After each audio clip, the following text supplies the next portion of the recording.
कृष्ण की द्वारका नगरी एक ऐसा प्राचीन शहर जिसे कभी भगवान श्री कृष्ण ने बसाया था। ये शहर भारत के सबसे प्राचीन शहरों में से एक माना जाता है।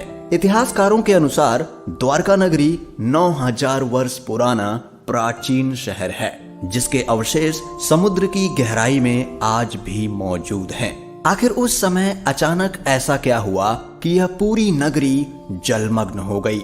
दोस्तों, वैज्ञानिकों की खोज और समुद्र की गहराइयों में मिले इसके अवशेषों से द्वारका नगरी के बसने से लेकर इसके डूबने तक के जो भी रहस्य और कारण हैं, उसकी पूरी जानकारी मैं आपको दूंगा। तो इस पौराणिक कहानी की सच्चाई को जानने के लिए बने रहिए हमारे साथ, क्योंकि मैं आपको कुछ ऐसे सबूत दूंगा जिससे यह साबित हो जाएगा कि ये प्राचीन गाथा केवल कल्पना नहीं बल्कि हकीकत। भारत विश्व की प्राचीन सभ्यताओं की भूमि है। इसी भूमि पर कभी बसता था एक ऐतिहासिक शहर द्वारका।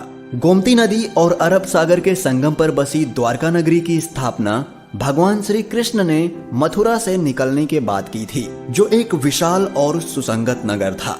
यह भारत का सबसे विकसित राज्य हुआ करता था, जो हूबहू आज के आधुनिक शहर जैसा ही था।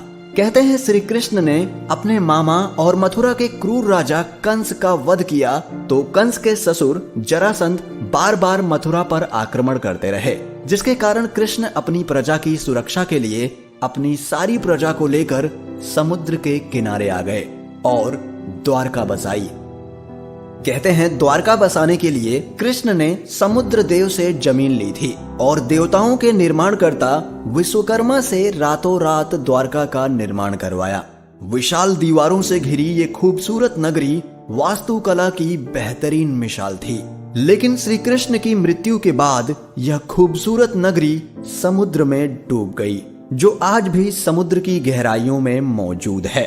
रिसर्च के मुताबिक खुदाई में मिली द्वारका की कहानी 9000 साल पुरानी है। पौराणिक कथाओं के अनुसार द्वारका के समुद्र में विलीन होने के पीछे मुख्य रूप से 2 घटनाएं जिम्मेदार थीं। एक, महाभारत युद्ध के उपरांत माता गांधारी द्वारा अपने पुत्रों की मृत्यु के वियोग में श्री कृष्ण को दिया गया श्राप, और दूसरा, ऋषियों द्वारा कृष्ण पुत्र सांब को दिया गया श्राप। जब कृष्ण पुत्र सांब ने ऋषियों का उपहास किया, उसके पश्चात क्रोध में आकर ऋषियों ने सांब को श्राप दे दिया। पुराणों के अनुसार भगवान श्री कृष्ण की द्वारका नगरी महाभारत युद्ध के उपरांत गांधारी के श्राप के तकरीबन 36 साल बाद समुद्र में समा गई थी।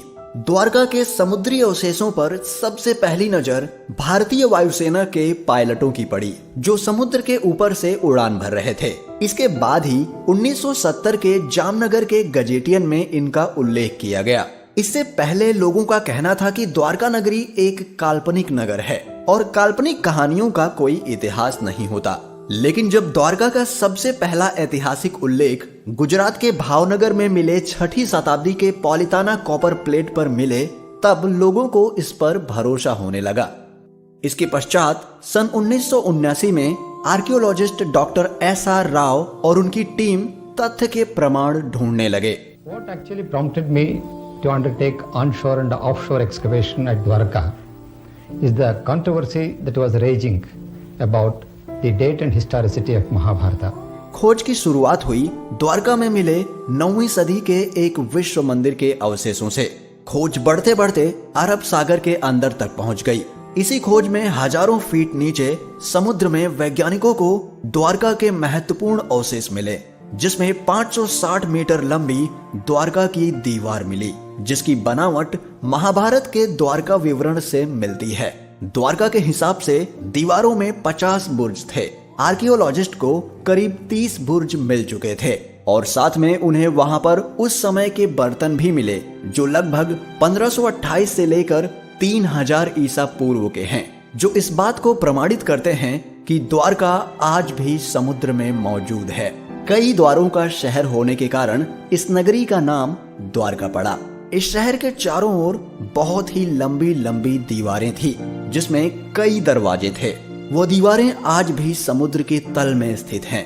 द्वारका को भारत के सबसे प्राचीन नगरों में से एक माना जाता है। द्वारका को द्वारावती, कुशस्थली, आनर्तक, ओखामंडल, गोमती द्वारका, चक्रतीर्थ, वारीदुर्ग और अंतरद्वीप के नाम से भी जाना जाता है। गुजरात राज्य के पश्चिमी सिरे पर समुद्र के किनारे पर स्थित यह द्वारका 4 धामों में से एक धाम और 7 पवित्र पुरियों में से एक पुरी माना जाता है। द्वारका 2 हैं, जिसमें से एक गोमती नदी के किनारे बसा है जिसे द्वारका धाम माना गया है, और दूसरा बेट द्वारका पुरी है जहां समुद्र के मार्ग से होकर जाना पड़ता है।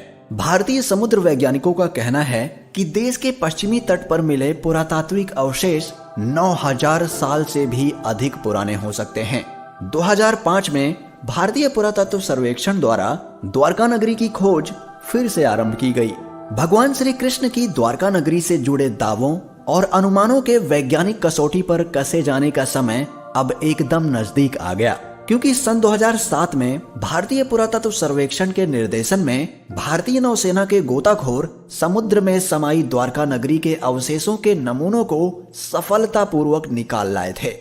गुजरात के कच्छ की खाड़ी के पास स्थित द्वारका नगर के समुद्र तटीय क्षेत्र में नौसेना के गोताखोरों की मदद से पुरातत्व विशेषज्ञों ने व्यापक सर्वेक्षण के बाद समुद्र के भीतर उत्खनन कार्य किया और वहां पड़े चूना पत्थरों के खंडों को भी ढूंढ निकाला। नौसेना के साथ मिलकर चलाए गए इस तीसरे अभियान के शुरुआती नतीजों की जानकारी देते हुए भारतीय पुरातत्व सर्वेक्षण के समुद्री पुरातत्व विशेषज्ञों ने बताया कि इन दुर्लभ नमूनों को देश में ही नहीं बल्कि विदेशों की प्रयोगशालाओं को भी भेजा गया था, और वहां से मिली जानकारी और कार्बन डेटिंग शोध के मुताबिक यह नमूने 9500 साल पुराने हैं।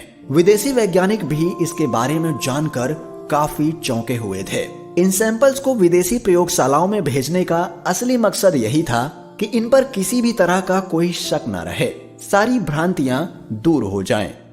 नौसेना के गोताखोरों ने 40,000 वर्ग मीटर के दायरे में यह उत्खनन कार्य किया और वहां पड़े भवनों के खंडों के 200 नमूने एकत्र किए, जिन्हें चूना और पत्थर का बताया गया है। पुरातत्व विशेषज्ञों ने बताया कि ये खंड किसी नगर या मंदिर के अवशेष लगते हैं। विशेषज्ञों ने समुद्र के भीतर ही नहीं बल्कि जमीन पर भी खुदाई की और 10 मीटर गहराई तक किए इस उत्खनन में सिक्के और कई कलाकृतियां भी प्राप्त हुईं। उन्होंने माना कि जमीन पर मिले अवशेषों की समुद्र के भीतर पाए गए खंडों में समानता मिलती है, पर इन खंडों की बनावट से ये भी पता चलता है कि इन खंडों का सिंधु घाटी की सभ्यता से कोई मेल नहीं मिलता।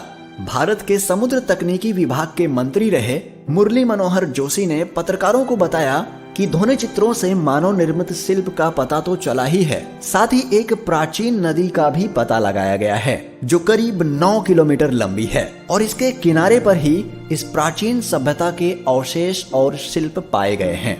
और समुद्र तल से जो शिल्प निकाले गए उनका भी कार्बन डेटिंग शोध किया गया, जिससे यह पता चला कि वो भी करीब 9700 वर्ष पुराना है। यह शिल्प लकड़ियों का है और इसमें दरार पड़ने के चिन्ह हैं। मुरली मनोहर जोशी जी ने कहा कि उनके मंत्रालय ने इस खोज का अध्ययन करने के लिए एक दल बनाया है और ये भी पता लगाया जाएगा कि इस इलाके के दूसरे प्राचीन स्थानों से इसका क्या संबंध है। पुराणों और धर्म ग्रंथों में वर्णित प्राचीन द्वारका नगरी और उसके समुद्र में समा जाने से जुड़े रहस्यों का पता लगाने का काम पिछले कई वर्षों से रुका पड़ा था। भारतीय पुरातत्व सर्वेक्षण के निर्देशक AK सिन्हा ने कहा कि पानी में खोज के कार्य के लिए बड़े आधारभूत संरचना की जरूरत है। प्राचीन द्वारका नगरी की खोज जैसी बड़ी परियोजना के लिए समुद्र में प्लेटफॉर्म और काफी संख्या में प्रशिक्षित गोताखोरों की जरूरत होती है जो पानी में गहराई तक जा सके। आर्कियोलॉजिकल सर्वे ऑफ इंडिया के अधिकारी रहे डॉक्टर SR राव ने नेशनल इंस्टीट्यूट ऑफ ओशियानोग्राफी के समुद्री पुरातत्व शाखा में काम करते हुए द्वारका नगरी से जुड़े रहस्यों पर काफी खोज की। उनके नेतृत्व में किए गए प्रयासों से ही प्राचीन द्वारका नगरी का पता लगाया गया। द्वारका नगरी के समुद्र में समा जाने के रहस्य के बारे में पूछे जाने पर AK सिन्हा ने कहा कि द्वारका नगरी का एक बड़ा हिस्सा समुद्र में डूब गया था, लेकिन इसके कारण के बारे में प्रमाण के साथ कुछ भी नहीं कहा जा सकता। द्वारका नगरी के नष्ट होने के मत पर कई सवाल उठते हैं, जैसे कोई कहता है कि यह किसी प्राकृतिक घटना का काम हो सकता है, तो किसी का कहना है कि इसे एलियंस ने नष्ट कर दिया होगा, पर कुछ वैज्ञानिकों का कहना है कि 9000 साल पहले जब हिमयुग समाप्त हुआ तो समुद्र का जल स्तर इस कदर बढ़ा कि उसमें देश दुनिया के कई तटवर्ती शहर डूब गए और उन्हीं शहरों में से एक द्वारका भी था।